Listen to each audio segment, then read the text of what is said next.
Hello and welcome to the What the Nuck podcast, the podcast for Canucks fans. I'm your host, Roddy, alongside my good friend and co-host, Gunny.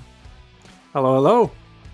Hello, hello. Happy anniversary. This is officially 1 year since we started the pod. Pretty exciting. I cracked a cold one for you, so cheers to you. This is quite the turnaround on the Canucks in 1 year, not gonna lie.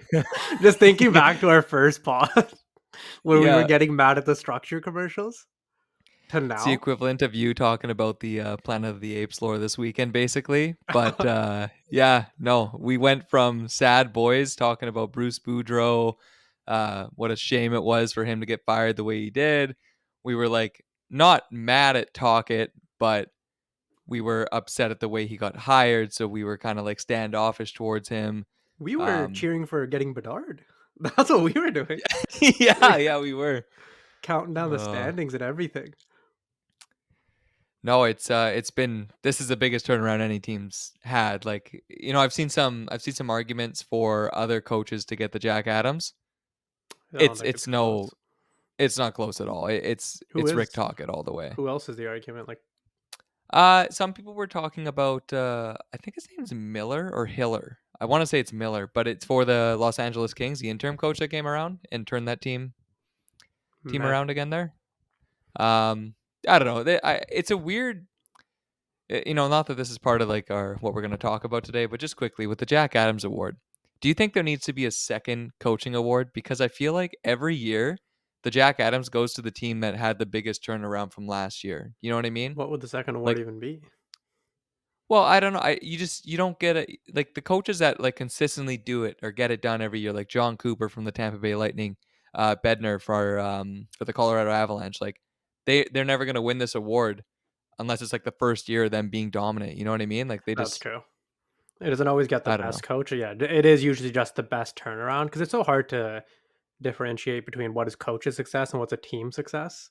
Yeah. I think it's easy when you watch our games to know that Tocchett's system has been an absolute improvement on this team.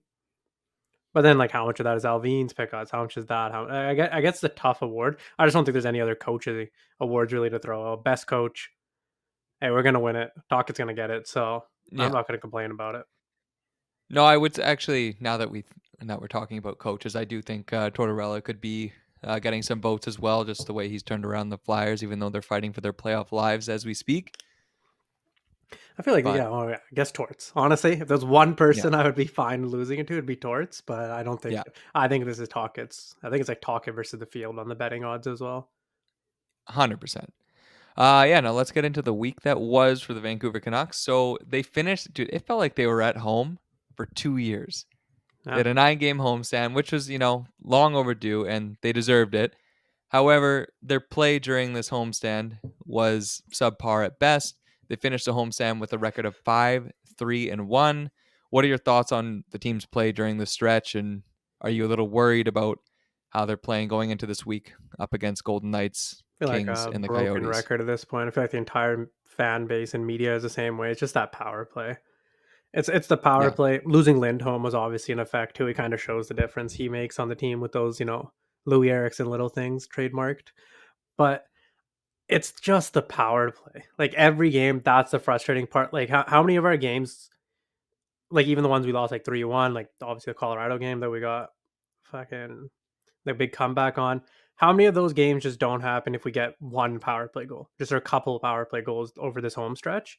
Like that's the difference between 5-3-1 and like 7-2-0. It's just been abysmal results. As well, just looking at the team when they're on the power play, it's just a shock to see how bad it is. How much they're trying, how much they're throwing at the wall, the players they're throwing at. It's a bit worrisome with like 8 games left to go in this season. Mm-hmm. But I still think they'll figure it out. Yeah, that's the hope, obviously. Tocchet runs the power play, too. And obviously, Rick Tocchet was an ideal power forward. He played with the likes of Mario Lemieux, Jaromir Jagr. Like, he was one of the best leading scorers on the Flyers at the time. So he knows how to score and put the puck in the back of the net. He knows how systems work, obviously, with the way our defense has been this year. The power play, as of late, since the All-Star break, has been 29th in the league.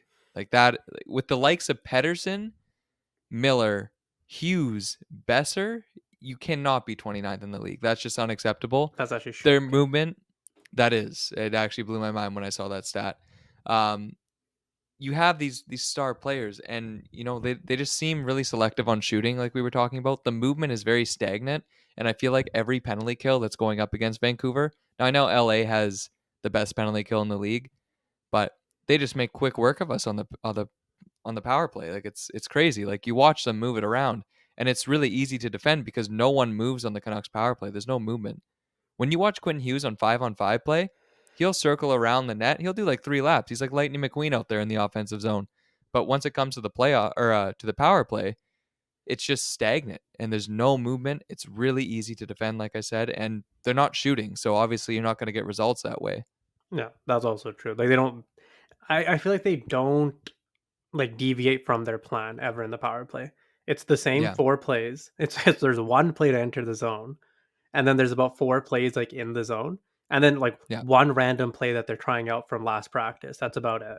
They'll try the yeah. same thing back and forth. Like even like recently, or like, and I don't mind the fact that they're like trying these new plays, but it's just shocking to me that nothing's hit. It's not like it's been bad in the same way. The zone entries, yes, those have just been bad the entire Mm-hmm. like 2 months now. That zone entry has been figured out. Like they need to do something else. But the actual play in the zone, like they keep Mm-hmm. trying new things, and I respect that, but nothing's working. Like is that like Miller over to the side, back to Besser, back to Miller shot, like Hughes or even Yeah, a wrister, like whoever they're trying net front now. Like, I know they're just putting on Dakota Joshua after his through the legs goal on the power play. So he definitely deserves a shot on that top power play, especially with the way it's been going. yeah. But it's just shocking to me how many ways it's bad. Yeah, and that's the thing. Like I said, just even the stuff they're trying, it's like, yeah, I appreciate and respect them trying new things too. And as of late, like this week, sometimes I thought they were trying new ways to enter the zone, and it was working. Realistically, like I think I told you, man, my tier one house soccer team had 3 set plays for the corner. If one wasn't working, we would switch to the other ones. Not that they would always work, but it's good to have a couple of set plays so you can get into the zone. I'm not a coach either. I'm just saying, like, Guy once said you Jack know, Adams. Honestly, yeah, watch out talking. I did figure it out though. And the other thing too, like this coaching staff, we've talked about it many times before. It's absolutely incredible. Talkett's running the power play. You got the Sedins. Like, why don't we use the guys that have been dominant on the power play year after year when they were playing? That reminds me of a story of when Gretzky. I have no idea where the story came from. I have no source, no nothing. This could be completely made up. But Gretzky, when he used to coach the Coyotes, right? It was Gretzky coaching. There's got to be something here. But apparently, like Hmm. he was coaching one practice. He's like, "You guys, you just got to do this," and he did like an absolute ridiculous sauce across the ice, and they literally looked at him and like, "Yeah, we can't do that." Like I feel like it's the same with Sedin's. Like you, Hmm. we used to, the Sedin. It was called Magic for a reason. This team's not going to be able to do what the Sedins did because it's literally no one in the history of the league that Yeah. could do what they did. Maybe Hmm. Garland. That guy, Maybe Garland. Maybe there's Garland. Sedins and then there's Garland, who's been absolutely tossing like backhand, no look into the slot, perfect Two of them. passes. Yeah. Two no look backhand on the wall. Man, that was the second. Was the first one against the Stars? Was it? Yeah, I think so. I forgot who was covering him because it was like a big ass defender who just mollywopping him, and he just That's right. won't Yeah. No. stay It down. it was the game against the Stars. He was behind the net, and he got cross checked pretty hard too. And he No, just he took the cross check, sauced one back, no look. Miller just walked into that thing, was that the one when Miller just and straight up came off the bench too? came off the bench, Yeah. bombed it. It went in. That was such a fun goal to watch. Um, yeah. Let's get into this week a little bit more here, though. We'll talk about the game prior, which was the Canucks versus Kings here. I got a fun fact for you actually with the Oh, love me some fun facts. yeah, I'm coming at you hot today. But the Canucks have not been leading in any of the games versus the Kings this year. That The game they won was the overtime game, so they didn't lead until the end. we got three They've games either against been the Kings. tied or yeah, 3 games. We have one more against them this week. Do you have the season series? Like, Season series would be 1-1-1, I believe. Okay. or one Yeah. and two. Yeah. I'm trying to think if we lost, but like I just know like I'm trying to wonder how many goals we even have against them. I want to say it's like bad because that one Yeah. three one is crushing. Like as much as I hate it, it's annoying and stuff like that. If they're winning games, they're gonna keep doing it. If Oh, we're exactly. it's 2-2 in a series where they're coming back like they're gonna toss out the 1-3-1. They're gonna go back to it and like God, it's so fucking boring to watch, and I hate that team. And but like it works against us who like really need to play like high passing, all that stuff. We never been an on the rush team. As probably once I think you show the stats, we don't get a lot. But when we used to get on the rush chances, we scored on Yep. them, and we are not Yeah. getting Yeah. any rush chances on a 1-3-1. The I just thing hate the Kings for doing that, and I'm worried. I'm not gonna lie. Yeah, yeah, yeah. No, I think they're a team just stylistically, it's a battle. It's tough to play with them. The Canucks have a really tough time getting goals on that system, which again, other teams were complaining about the way the Kings play and, at the end of the day, they're getting results. So, we can complain about it as much as we want. It obviously works for them. It may not be fun for the fans and as like a entertainment perspective on the game. Yeah, it sucks. But it's effective. And in the end, if that's what's going to get you W's, the Canucks got to worry and figure that out and how to break the mold. Because if you could score on the Kings first too, then you're sitting pretty. It's the problem is you cannot let them score first, like we said in the last pod. Yeah, Otherwise, it's troublesome getting back. and they scored on the rush Um, too. It was Pierre Luc Dubois with that pass out. Like that's Well, yeah, that goal, yeah, Dubois to Fiala, I believe it was, which DeSmith, who he's played exceptionally well actually in the absence of Demko. He's not at fault in any of these games in my opinion. I can't think That of one anything. there, he's a little bit smaller than your average goalie. He has to challenge out a lot to like make sure he's covering the net because he's smaller. And Fiala just picked his corner and scored on him. This game too in particular, like the Kings, they were just throwing everything at the net. Like, and the goals that they got were just garbage goals, but it just works for them. And this is the one criticism I really do have about the Canucks just in general. The passing is usually great. Actually, Rogers Arena's ice is horrendous. Is it? The amount of times I've seen Pedersen bobble the puck in the last 2 weeks is mind-boggling to me. It's not just him; it's other players too. But I really noticed it on his stick. It's like wherever he is on the ice, he just has bad luck, and the ice is just shit where he is. Tell Aquilini need to start paying the Zamboni drivers better. Yeah, they're gonna have to do something. But no, the one criticism I have is the Canucks just don't take those like throw it at the net shots when they have no other option. Like they'll just pass it into the corner, which is fine if you're able to hem them in the zone, but you need to take shots and create havoc. The most exciting part of this game was at the end when the Vancouver was trailing. They pulled the goalie, they got within one, and that was it. They pushed really hard at the end, and it's like, Yeah. where's that effort? In the rest of the game. Third period, they had one shot, and there was 10 minutes left in the game. Where's that effort on the power play? Exactly. Like why not like I can't believe like yeah, out of all the passing plays, all the pretty stuff we try to do, and when it doesn't work, we keep going back to like why don't they just at one point just toss a shot on net and see what even happens? Exactly.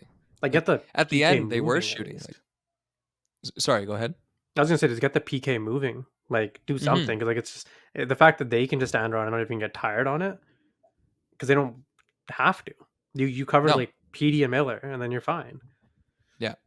No, Hughes has nowhere to go on that. Yeah, it's very easy to defend. So you just want to see that effort going forward. And I don't think like they're in a funk. Like it was nice that they ended the homestand with the win. I mean, it was a little close there, especially against the Ducks, but it's nice that they ended off on that win. This week is going to be a really good test for them, playing the Golden Knights. Then you have the Coyotes, and then you finish off with the Kings. I think it's probably nice for them to get away from home as well and just kind of have that test being on the road and getting a break from like a 9-game homestand. That's just not normal for teams to go through. So Are we complaining about having too much home ice now? no, We're no, too I'm well just relaxed, honestly. I just think it's probably good for them to like, go up into other barns and steal some games and not have last change. It might just be It's, a good little refresher to be and it like, hey, honestly will be having the tough matchups, especially Vegas and the Kings. mhm, Even the Yotes, are they still even chasing playoffs, or did they just go on like a catastrophic they're 15-game losing streak? they're done. But like, let's just say shout out to the Arizona Coyotes for absolutely bending me over and making Saros lose that game. Oh, I that needed that cost you win so bad last cost you year. fantasy. or Oh yeah, the last one week, where they sorry. Yeah. absolutely pumped him. Yeah, they pumped him hard. Yeah. They're just some of It those was kind of tough. goalies that don't get pulled either, like Saros, Hellebuck, No, and Vasilevsky. I want to say they let them suffer. they will. I don't think like I think the coach like he knows the goalie. I think like he doesn't want to pull him. Yeah. Like I just don't know what the logic is, but they just don't pull him, and then they just get slaughtered when they get slaughtered. It's rare, of course, but when they do, it's No, like stop the exactly. damn match, get him out of No, there. exactly. He's already dead. I've had enough. Um, but yeah, no, the Canucks are just gonna have to figure it out against the Kings here. If they have to face them in the playoffs, like so be it. But they're gonna have to figure out how to play them, and this week will obviously be a good test to see if they could beat them in LA.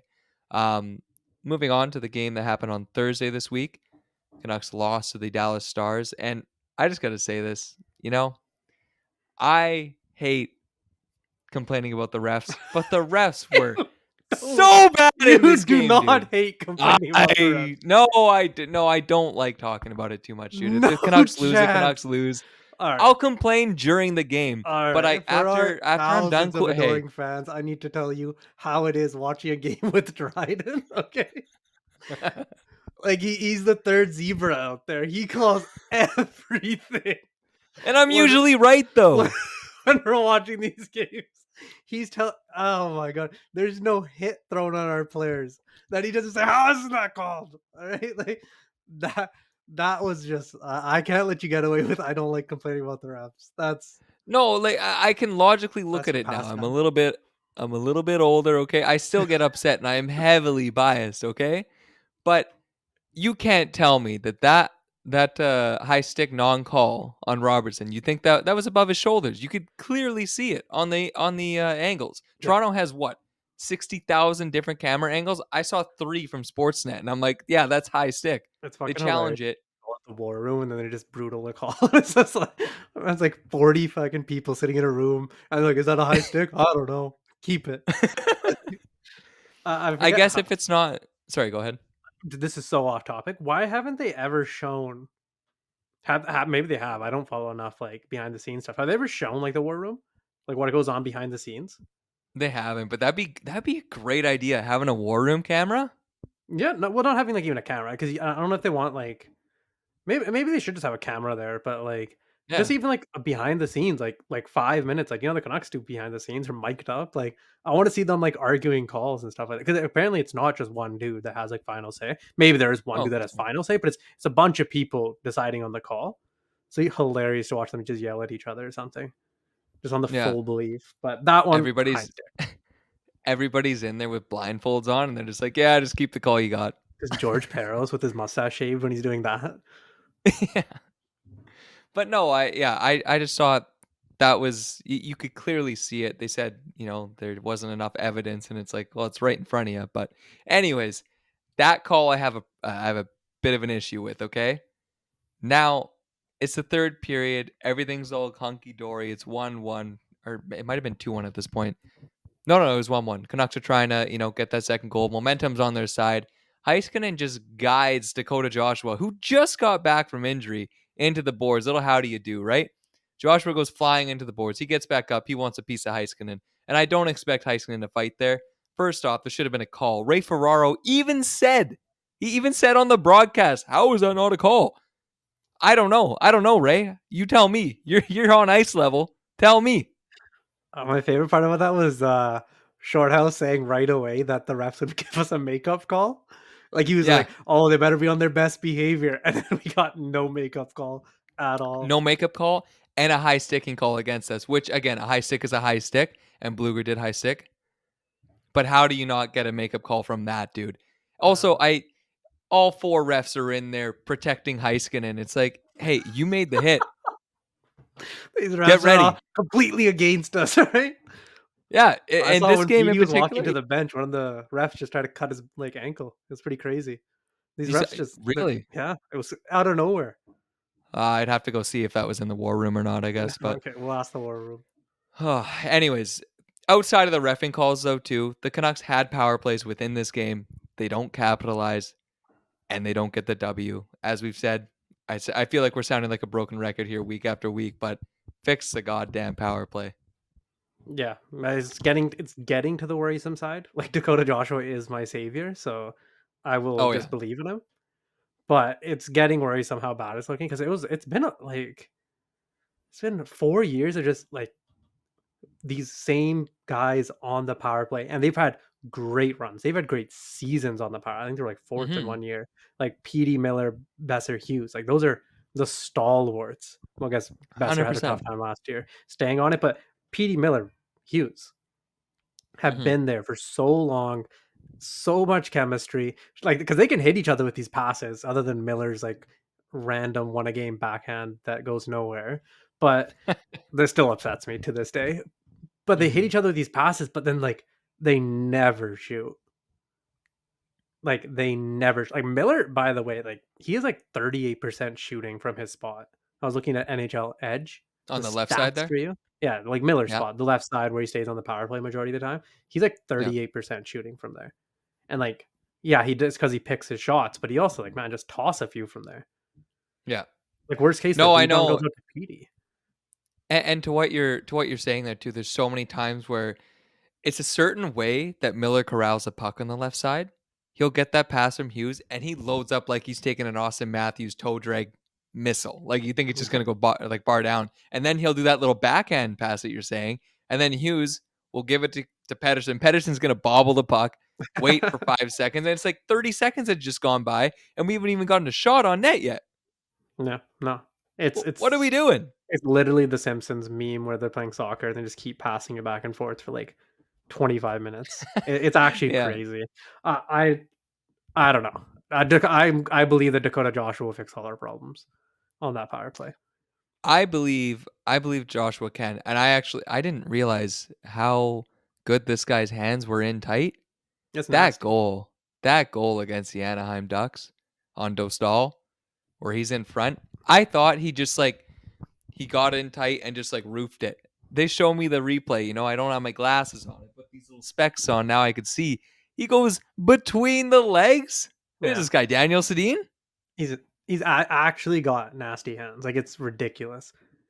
Like in tight, he's had like a couple. I can't remember who he did. Like he just got in tight once. He did a toe drag and he just like roofed it on the goalie as well. Yeah. It's actually like the guy's pricing us out, is what people are saying, but we just got to enjoy it now. What he's doing, the secondary scoring, and like Garland's passing to him has been.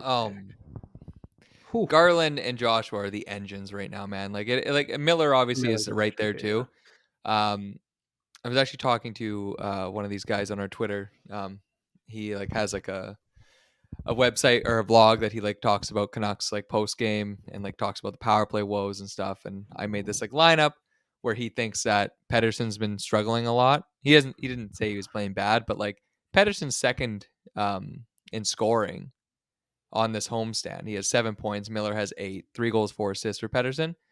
Are you worried about his play? Do you think he's going to sort it out come playoff time? Like I actually two-way wise, like defense wise, I think he's been really good. I really liked Garland and him and Hoglander together. I thought like he was picking it up. I know he still has more gears in there. He just has to figure it out a little bit more, I think. Yeah, it's also he's like the new Horvat, where he just can't find a winger to save his life, and they can't like I know they even tried moving Besser to his wing, but like I think that's unanimously agreed to be a bad decision. But Hmm. they have not been able. Like there's a reason we were looking for Jake Gensel, Yeah, like yeah, and we were going hard for him. That's why it was like our whole 3 day thing. I really wish like there's no point in wishing, but I wish we got to Foley or something. But yeah.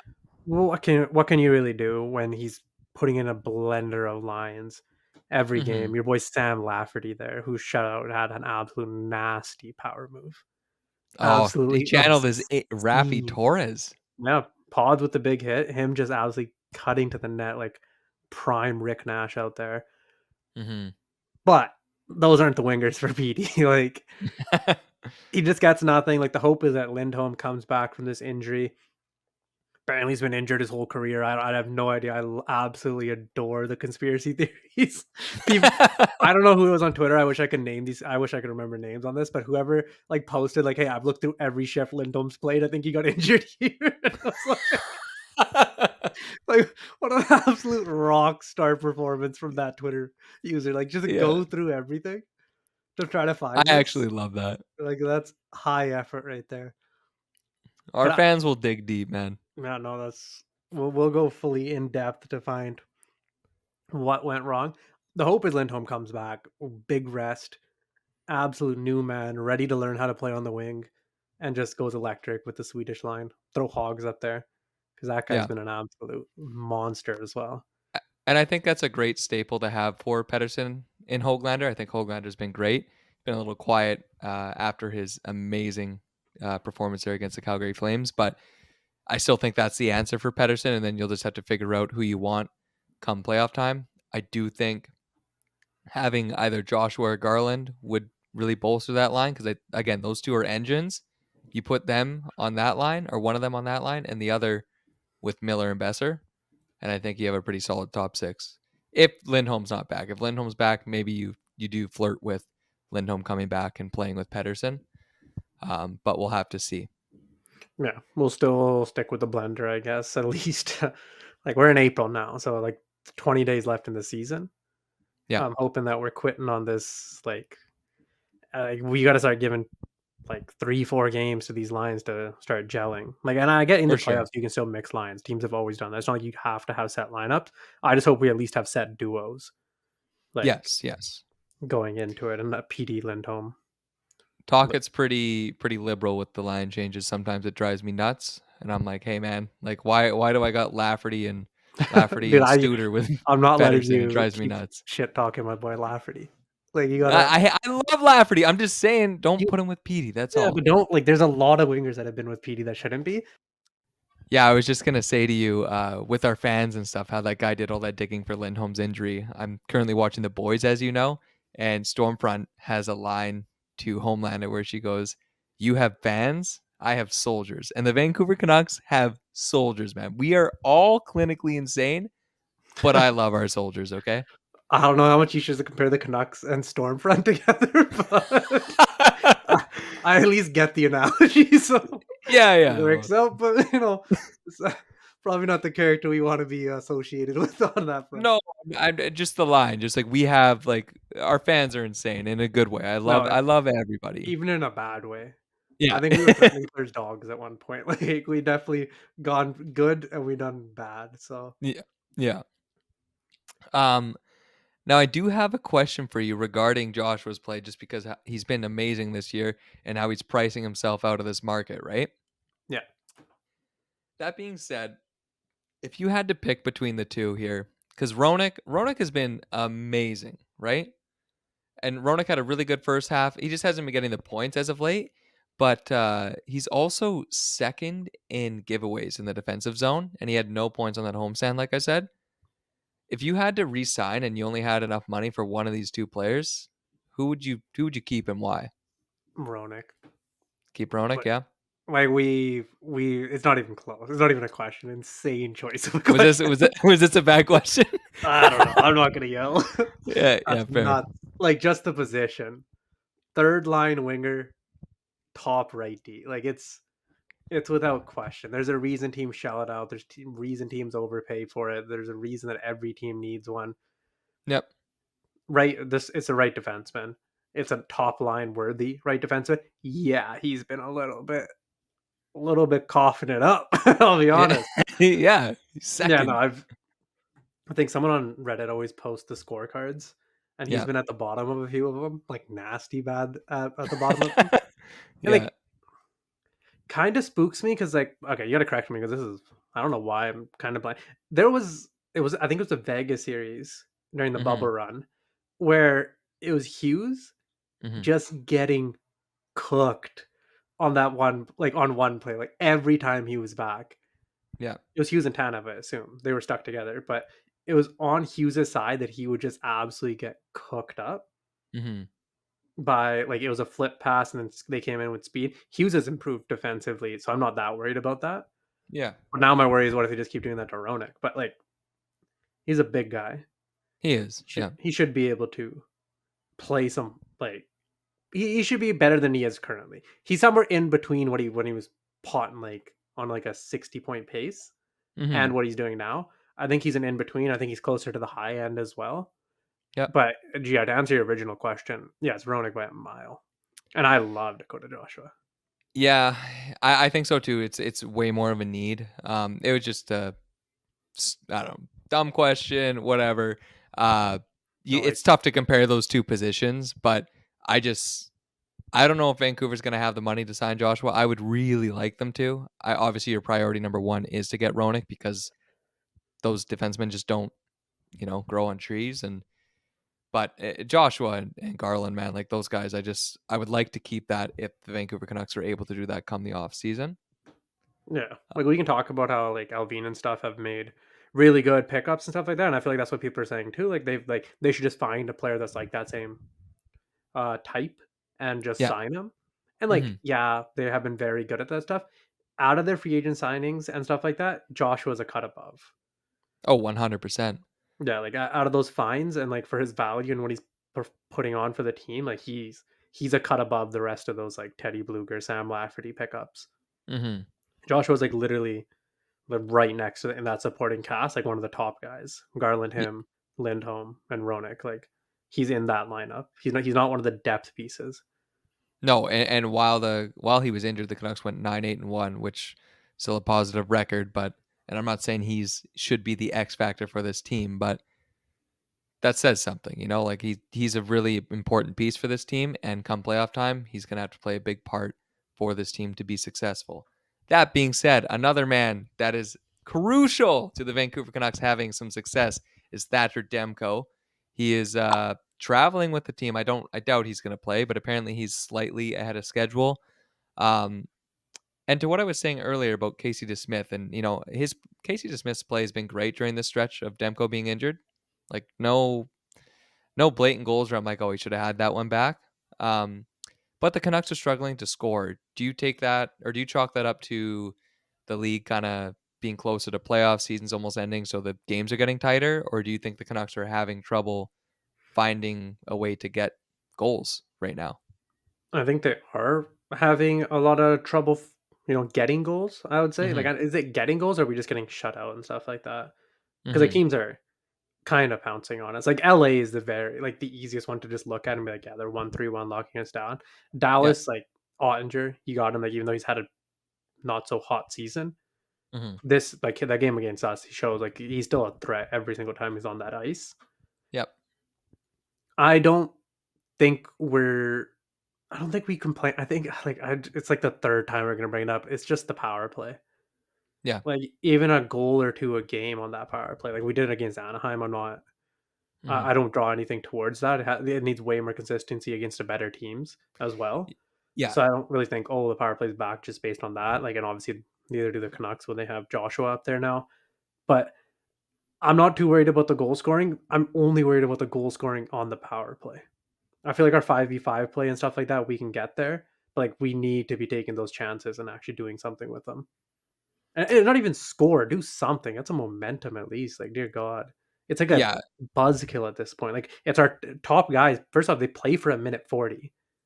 And Hmm. I have no complaints about that. They can play all 2 minutes. But then it's like right after they sit, Yep. like now we just got to play like our third and fourth line for next like 2-3 minutes as well. Another team just hem us after that. No, I 100% agree. Yeah, they didn't score a power play goal in both the Dallas and the LA game this week. They got two power play goals against the Anaheim Ducks. That being said, yeah, like some power play goals are being sprinkled in as they're playing right now. It just has to be a little bit more automatic. And it doesn't have to be every game you have to get a power play goal. You just got to make the other team work. Like that you should be tiring the penalty killers down, wearing them down, getting some shots on whatever goaltender you're facing. That's at the end of the day, that's what you have to do. You shouldn't have four power plays and only have four shots because that's 2 minutes per power play.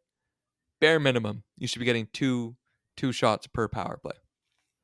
Honestly, just toss it at the net at some points. Like I feel like that's why I think Tyson, Garden's roommate, he likes to watch games with us. He just likes the second power play for that reason alone.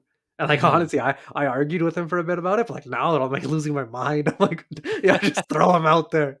Like that's always been the goon squad. The second unit, back when we had God forbid saying his name, but Jake Vertanen on that, like Yeah. they would show up for 20 seconds and they would just bomb as many shots as they could at the net. because they had Well, no. and I don't even think they practiced together. Like they were just thrown together. that's the thing. And like, with the addition to Dakota Joshua on the power play one, like power play one, like we're talking about, has Hughes, Besser, Miller, like Pedersen. Like it's just they have all the razzle dazzle in the world. And power play two, it's just it's not a bunch of plugs, but it's just The Goon it's not Squad. the finesse guys. And I like that because they just simplify the game, like you're saying, and they'll just throw it on net. I haven't seen power play two because they're trying to make power play one work so hard right now. Yeah, I don't disagree with them making power play one work because I know that's the power play that's going to do That's so something. But 100%. it is pretty hilarious when it's like the puck gets cleared for the third time. There's like 40 seconds left, and they just stay out. It's like it's kind of rock star almost. Yeah. But it's so depressing to watch. Well, and I asked Jeff Patterson from Rinkwide to see what he would do, and he was saying he would want to put Hoglander in the bumper, which is an interesting choice. I think now that you got Joshua back and that goal he scored, you got to give it to Joshua right now and just see what he could do in net front. Yeah, literally 8 games left. Throw 8 random people up there. Give Joshua 2 games because that through the legs was nasty. Yeah, Try Hoglander, Podkolzin. Throw Sam Lafferty there. PDG, the return. Honestly, they could have a lot of studs. Just figure out something that works, and then Lindholm coming back. yeah, Maybe that's it. No, honestly, he did show up, get 2 tip-ins on the power play, he and did. then ghost us. But that's because he got injured, right? Yes. Well, the thing with Lindholm too is he still needs time, I think, to gel. Like Lindholm was given 30 different line mates in the first 2 days, and it's like, oh, he's not doing well. It's like that's because he doesn't know anybody on the team yet. He has no friends. He's a loser. Is that what you're getting at? No, no, I'm just saying, like, He also got forced on the wing. yeah, you got, so I it's think not they like forced it's like, Petey on the wing at one point as well. It was definitely like just trying to smash 2 blocks together and hoping they fit. yeah, and that's fine, but yeah, just like give him some consistent line mates a little bit. Like, you know what? Maybe to get him going, you do Lindholm, Garland, Joshua. It's extreme disrespect to my boy Teddy Bluger. All right, Teddy Teddy Bluger's not allowed to get goals anymore, but he's still good. He got 3 assists on this homestand. I like the way Bluger skates, and you know, I don't. This team is still built for playoffs. Like I'm not worried about how we're going to perform because 5-on-5, this team is holding up really well on all the games they lost this week. Against Dallas 5-on-5, they look good. Against the Kings 5-on-5, they look pretty good for the most part. we weren't outclassed in any of the games. No, and that's the thing. It's just the scoring has dried up a little bit, and that's where Vancouver's having a tough time winning over these games. That being said, though, is there any other thing that you would like to add regarding the Vancouver Canucks before we talk about the week ahead here?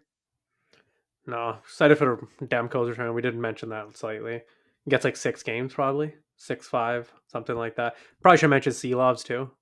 Yeah, yeah. Got Seelov's his first getting start a. against Anaheim. And, He looked like he was about to save Dryden's fantasy season on a Sunday. oh, he did. Yeah, I just that needed a shutout to win, and Seelovs was looking great. He was swimming in the net, and every time he was like, it kind of looked like he was fighting the puck a bit. It's just his play style in net, but it scared me every time he had the puck.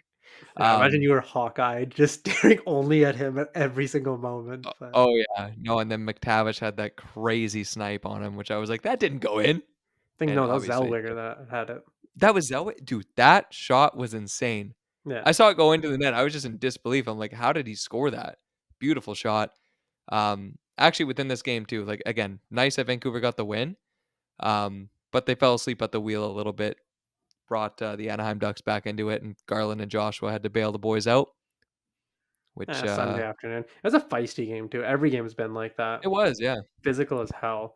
LA's obvious like for that, but even like Anaheim's like, dude, relax. Like Hmm. I don't know, like that end when they were just slashing his glove at the end is like the game's over, Chief. Well, yeah. Who I think they were trying to. Yeah, it was like mayhem in front of the Canucks goal, and I don't know who it was there, but he went to jam away at like Seelov's pad or something. Roenick was not having any of it, which Yeah. I like you said, he's a big boy. I love Roenick for that. He's always in the middle of like standing up for his goaltender. And the Canucks need that. They haven't had that for years.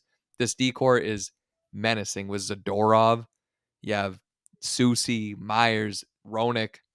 Hughes is a little guy, so I don't want him in there. But Ian Cole, it's in and Juleson just man, No, no, no. We sized up. That was the choice. yeah. No, and it's obviously paid dividends for We're them. Quinn Hughes and Troy Stetcher just to get shout out the Well, boy from it's like Richmond. Fuck. watching Garland right now too. It's fun watching Garland try to fight guys and stuff. He's a feisty Yeah, little he's guy, that and guy's got feist in him, but those corner battles, like the guy just he outperforms everyone on the ice.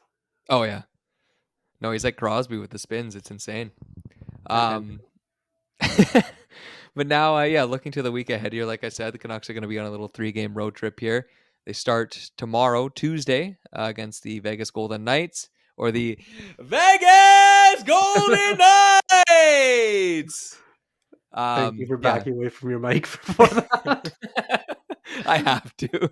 And then, yeah, then they go play the Desert Dogs and the Arizona Coyotes, and then they finish off their week against the LA Kings, which like I said, I think it's a really good test for Vancouver. You get to see two potential playoff matchups in the Golden Knights and the Kings. And it'll just be good to see how they handle the road because they haven't been on it for a month. Yeah, honestly, at this point too, like it's like yeah, we're clinched playoffs. By the way, congrats to the Canucks on clinching playoffs.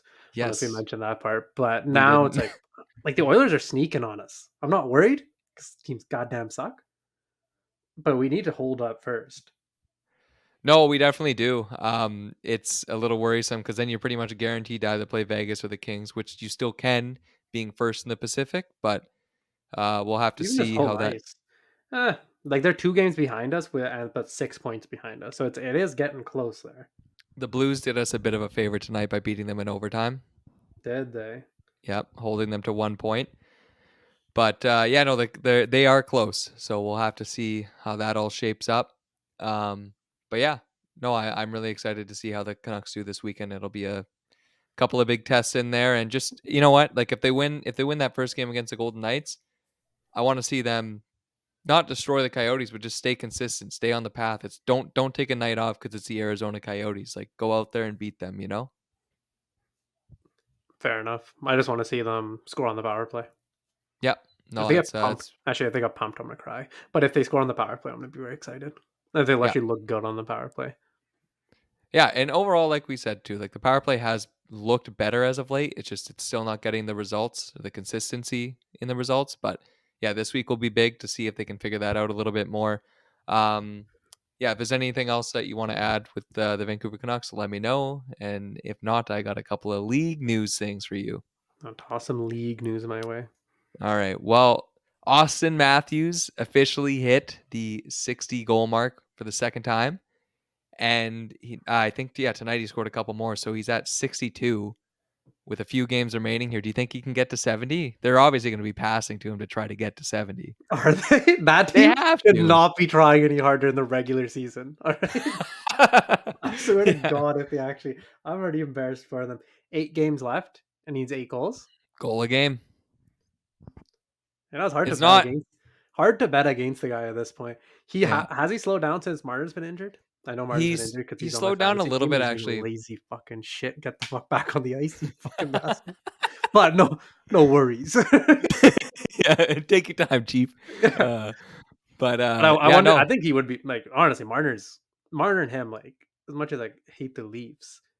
What is he? Probably 3, 4 more goals if he's got Marner tossing him passes instead of the ghost of John Tavares. I assume Hey, Tavares is doing bad this year. he's been doing good now again. Is Trust he? me. Yeah, a little bit better. A little Um, better. But does he hit 70? I'm gonna say sure. Hit 70. Just fun it in would that be way. awesome. I really want to see it because I think it's really good for the league to have a guy that can get 70 genos. That just means you're not scoring in 12 of the games, basically.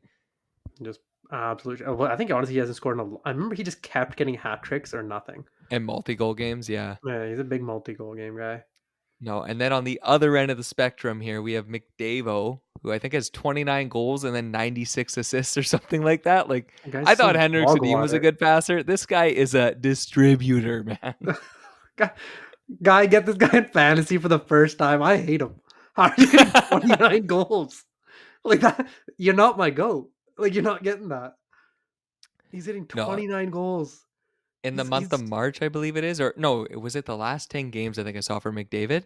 He has 25 points in 10 games. Yeah, for like 24 assists. Like, come on. You got to give credit where credit's due. They're not scoring goals if he's not passing. I am literally the most biased man when these people are my fantasy team. I have no the Canucks Dallas game. Do you know who was calling that good goal? Me, because it was Hints that scored, and I needed him. All right, I Yeah. was like, it's all good, close enough, Um, non-conclusive. yeah, as far as the scoring leaders go, as of right now, I didn't really check the scores for today. Um, McKinnon leads the league in points with 127, followed by Kucherov at 126 and McDavid at 125. With the remaining games to go, do you think McDavid's going to catch these guys? I mean, David got a point today. Cooch got nothing, I think. Oh no, Cooch got one, and then McKinnon got nothing. If that helps. So 127, 127, 126. If I even attempted that correctly. No, it'd be 127 and then two 126s in Kucherov Yeah, and okay. McDavid. Yeah, Kucherov got one. So it's very close. Like, who are you betting on there? McKinnon's been an absolute beast. Yeah, McKinnon has been I just think, I don't know, man. McDavid is just on another tear right now. Like I said, he's just Yeah, every pass is going to the back of the net for these guys right now. I think McDavid's going to take it over, which it would be a crazy story too, because when he started, he was only on pace at the start of the year because he was battling some injury for 82 points. He really went off in the last half of the season here. that's also because let's not forget that JT Miller was absolutely shutting him down in the 3 games. Oh yeah, Absolutely hit him with the lockdown. Put him in the cannibal that clutch. that hit on McDavid in front of the net, where then he started like crying like a little baby. That's like my favorite part of the season still. That was just so Yeah. good. That's when we were a real team. Yeah. That's when they started feeling real to me. Yeah. Well, we're still real here, and we're gonna sweep the week here against the Vegas Golden Knights, the Arizona Coyotes, and the LA Kings. You got anything else to add here, buddy? Before we wrap it up, Go Canucks, go! I will second that. Go Canucks, go! Yeah, thank you guys so much for listening. You can see our tweets and look at our Instagram posts on What the Nuck Pod. And then our YouTube channel and our TikTok is at What the Nuck. That is the handle for both of them. This has been the What the Nuck podcast. Have a great week, everybody, and we'll see you guys next Sunday.